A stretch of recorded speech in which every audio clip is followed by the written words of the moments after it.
Hello learners, welcome to another video. Let's learn together. এই ভিডিওতে আমি যে বিষয়টি শেয়ার করতে যাচ্ছি সেটা হচ্ছে, প্রথমে আমি ফিগমাতে একটি অ্যাকর্ডিয়ন তৈরি করব। অ্যাকর্ডিয়ন তৈরি করার পর সেখানে অ্যাকর্ডিয়নটা মেনলি তৈরি করব হচ্ছে অটো লেআউটের মাধ্যমে। অটো লেআউট দিয়ে আমরা অ্যাকর্ডিয়নটা তৈরি করব। তৈরি করার পর সেই অ্যাকর্ডিয়নটাকে আমরা ভেরিয়েন্ট আকারে করব। প্রথমে একটা ডিফল্ট আকারে থাকবে, তারপর সেখানে আমরা একটা স্টেট রাখবো হচ্ছে ক্লিক। তারপর সেখানে আমরা ফিগমার যে প্রোটোটাইপ আছে, প্রোটোটাইপ ইউজ করে সেটাকে আমরা ইন্টারাকশন করব। তো শুরু করা যাক। আমাদের আজকের লেসনটি চলে যাচ্ছে ফিগমাতে চলে আসলাম। প্রথমে আমি একটা ফ্রেম নিয়ে নিচ্ছি। এখান থেকে ফ্রেম নিলাম, নেওয়ার পর এখান থেকে ফ্রেমের নামটা চেঞ্জ করে দিচ্ছি, অ্যাকর্ডিয়ন দিলাম। এখন এখানে একটা টেক্সট নিব, অ্যাকর্ডিয়ন কোশ্চেন দিলাম,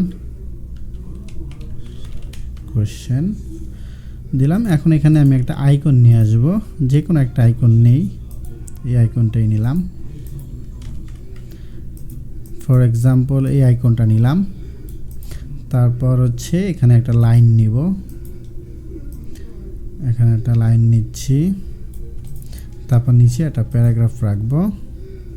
তো প্যারাগ্রাফের জন্য আমি চলে যাই কন্টেন্ট রিলে, টেক্সট, তারপর টেক্সট থেকে আমি এখানে একটা প্যারাগ্রাফ নিয়ে নিলাম, এটাকে রেগুলার করে দিচ্ছি, রেগুলার করে দিলাম। এখন এটাকে অটো লেআউট করি। প্রথমে আমি এটাকে ধরি, তারপর এটাকে ধরি, শিফট এ দিলাম, এটা অটো লেআউট হয়ে গেল। মাঝখানের গ্যাপটা অনেক বেশি আছে, আমি এখানে 12 দিয়ে দিচ্ছি। তারপর যেটা করব, আমরা এই লাইন এবং এই টেক্সট এই দুইটাকে ধরে আমি অটো লেআউট করব। শিফট এ দিলাম, শিফট এ দিলাম, দেওয়ার পর এখন এই দুইটার মাঝে গ্যাপ দিয়ে দিলাম 12 দিয়ে দেওয়ার পর এখন এই দুইটাকে সিলেক্ট করব, আবার শিফট এ দিয়ে দিলাম, অটো লেআউট হয়ে গেছে। এখন এখানে গ্যাপ আমি দিয়ে দিই 20, আরও কমাই দিই 12 দিয়ে দিলাম। এখন চারদিকে হচ্ছে আমরা একটা প্যাডিং দিয়ে দিই, প্যাডিং 30 দিয়ে দিলাম। এখন হচ্ছে একটা ব্যাকগ্রাউন্ড দিই, ব্যাকগ্রাউন্ড কালারটা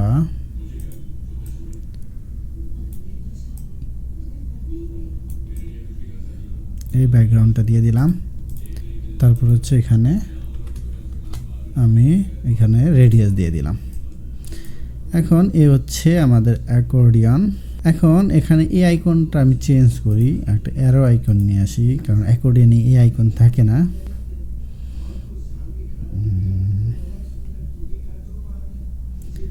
অন্য একটা আইকন নেই, এটা ডাউন যেটা, এটা নেই। আইকনটা এখানে দিলাম, এই আইকনটাকে ডিলিট করে দিলাম। এখন এখান থেকে এটাকে আমি দিয়ে দেই ফিল, এটাকেও ফিল দিয়ে দেই, আর এখান থেকে এটাকে হাগ রাখবো। এখন আমাদের অটো লেআউটের মাধ্যমে আমাদের অ্যাকর্ডিয়নের যে ডিজাইনটা সেটা তৈরি করা হয়ে গেছে। এখন প্রথমে আমরা এটাকে হচ্ছে আমরা কম্পোনেন্ট তৈরি করব। কম্পোনেন্ট তৈরি করার পর এটাকে আমরা ভেরিয়েন্ট করব, তারপর হচ্ছে আমরা সেখানে প্রোটোটাইপ অ্যাড করব। তো এখন এটাকে আমরা কম্পোনেন্ট তৈরি করার জন্য আমরা এখানে ক্লিক করব। এখানে ক্লিক করলাম, করার পর এখানে আমরা দেখতে পাচ্ছি হচ্ছে এখানে ফ্রেমের নামটা দিয়ে দিই অ্যাকর্ডিয়ন। প্রপার্টিস থেকে আমরা ভেরিয়েন্ট অ্যাড করলাম, ভেরিয়েন্ট। এখন এই ভেরিয়েন্টের এখানে আমরা এখানে দিয়ে দিই স্টেট, এখানে বাই ডিফল্ট আছে, আর এখানে দিয়ে দিব হচ্ছে ক্লিক। তাহলে দুইটা সেট আমরা পেলাম, এটা হচ্ছে আমাদের ডিফল্ট আর এটা হচ্ছে আমাদের ক্লিক অবস্থায়। এখন এখানে একটু চেঞ্জ করা লাগবে, কারণ যখন ক্লিক দিবে তখন এটা দেখাবে, শো করবে। এখন এখান থেকে আমরা যেটা করব, আমরা এই যে টেক্সটের যে লেয়ারটা আছে এখান থেকে আমরা সেই টেক্সটের যে লেয়ার সেটার আইটাকে অফ করে দেব। আইটাকে অফ করে দিলাম। আমরা দেখতে পাচ্ছি আই অফ করার সাথে সাথে আমাদের এই যে এখানের যে হাইটটা আছে সেটাও কমে যাচ্ছে, কারণ হচ্ছে আমাদের কি এটা অটো লেআউট করা। অটো লেআউট না হলে সেটা এরকম অবস্থায় থেকে যেত। এখন এই টেক্সটের যে লেয়ারটা সেটাকে আমি এখান থেকে অফ করে দিচ্ছি, অফ করে দিলাম। এখন দেখতে এরকম অবস্থায় আছে। এখন যেটা এখানে করতে হবে, আমরা দেখতে পাচ্ছি যে এখানে যে আইকনটা আছে এই আইকনটাকে আমরা ঘুরিয়ে দিব, এরকম রাখি। আর যখন ক্লিক হবে তখন আইকনটা নিচের দিকে হবে। এখানে একটু উল্টো হয়ে গেছে, আমরা চেঞ্জ করি, এটাকে নিচের দিকে দিয়ে দেই, আর হচ্ছে এটাকে আমরা দিয়ে দিই সাইডের দিকে। আর আমরা স্টেটটাও চেঞ্জ করে দিব, এটাকে দিয়ে দিই ক্লিক, আর এটা দিয়ে দিই ডিফল্ট। ওকে, তো প্রথমে একটু উল্টা হয়ে গেছিলো, তো আমরা এখন ঠিক করে দিলাম। তো প্রথমে আমরা কি করলাম, প্রথমে একটা অ্যাকর্ডিয়ন তৈরি করলাম। তৈরি করার পর সেখানে আমরা কম্পোনেন্ট তৈরি করলাম। কম্পোনেন্ট তৈরি করার পর সেটাকে আমরা দুইটা ভেরিয়েন্ট করলাম, একটা ডিফল্ট আর একটা হচ্ছে ক্লিক। এখন আমরা এখানে প্রোটোটাইপ অ্যাড করব। তো প্রোটোটাইপ অ্যাড করার জন্য প্রথমে আমরা এটাকে সিলেক্ট করি, করার পর এই যে এখানে প্রোটোটাইপ আছে এখানে ক্লিক করে দিলাম। এখন আমরা এটাকে সিলেক্ট করলাম প্রথমে, যখন এটাকে থেকে আমরা এটাতে দিয়ে দিলাম। এখন এখানে আমরা কি দিব, এখানে দিব অন ক্লিক। যখন ক্লিক করবে, হ্যাঁ, তখন কি হবে, এই যে ক্লিক যে স্টেটটা আছে সেটা শো হবে। আর এখান থেকে আমরা এটা দিয়ে দিব হচ্ছে কুইক দিয়ে দিলাম। আর এখান থেকে টাইমটা আমরা একটু কমায় দিই, আর এখান থেকে আমরা স্মার্ট অ্যানিমেট দিয়ে দিলাম। এখন কি হয় দেখব, আমরা এটাকে কেটে দিচ্ছি।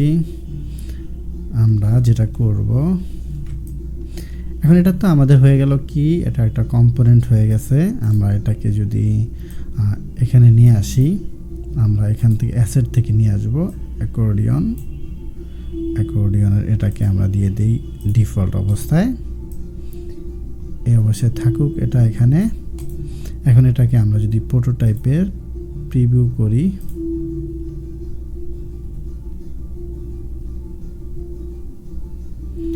এখন আমি এখানে ক্লিক করব। আমরা দেখতে পাচ্ছি যদি মাউসটা এখানে রাখি তাহলে এরকম, আর যদি ভিতরে রাখি তাহলে এটা ক্লিকেবল বোঝায়, কারণ এখানে অ্যাকশন হবে, এই জন্য মাউসটা চেঞ্জ হয়েছে। এখন আমি এখানে ক্লিক করব,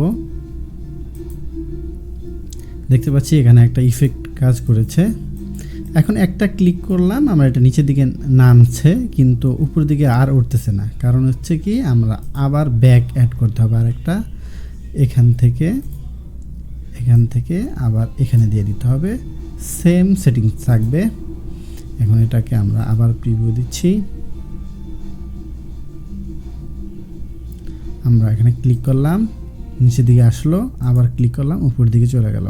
তো এভাবে আমরা অটো লেআউটের মাধ্যমে খুব সুন্দর অ্যাকর্ডিয়ন তৈরি করতে পারবো, এবং সেখানে আমরা এইভাবে আমরা প্রোটোটাইপটা অ্যাড করে আমরা আমাদের প্রোটোটাইপটাকে লাইভ করতে পারবো। তো এই ছিল আজকের ভিডিওটি, দেখাবে অন্য ভিডিওতে। সে পর্যন্ত সবাই ভালো থাকবেন, সুস্থ থাকবেন, আল্লাহ হাফেজ।